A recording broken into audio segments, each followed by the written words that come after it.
Yung good evening po mga katipaklong. Bali, tuturo ko sa inyo kung paano pag-blur ng video ng hindi nyo na tinatanggal yung video nyo sa YouTube channel nyo. Kasi, limbawa, may ano na siya, may viewers na, napakarami na. Eh, may kailangang tanggalin o i-blur. Importanteng bagay, importanteng detail. Na hindi naman dapat makita ng ibang viewer. So, ito, tuturo ko po sa inyo to kung paano siya. Sa mga YouTuber din, mga bagong YouTuber tulad ko. Pati yung pagdadagdag ng element, ituturo ko na rin po sa inyo. Ito po.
Add blur, add element. So ito po yan. Sa add blur na tayo. Custom blur.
Then isa naman is smooth reset.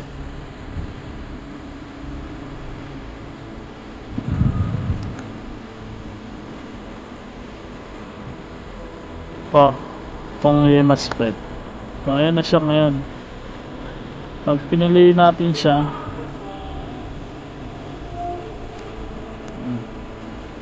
sample.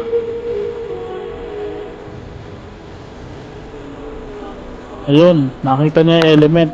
Yan. Para pagkatapos ng inyong video, may pipiliin na sila.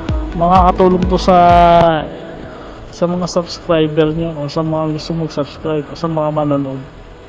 I-click lang nila yung dalawa na yan. Okay na. Then save.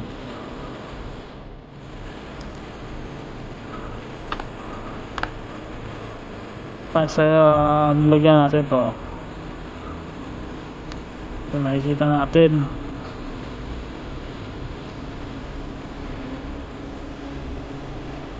Yun. No, so yun, nakikita nyo na po na may element na siya. Dalawa. So bago matapos yan, mamimili lang sila sa dalawa na kung ano gusto nilang panoorin sa video nyo. Yun lang. Diba? Sample, pick natin ito. So yun, diba? See? Ganun lang po. Yun po na, thank you po sa panonood. Sana may natutunan po kayo at nakatulong po ito sa inyo sa mga bagong nag-YouTube din tulad ko. So yun lang. Sundin nyo lang po to. Ingat po kayo. God bless. Nahin po natin si Lord, si God. Salamat po.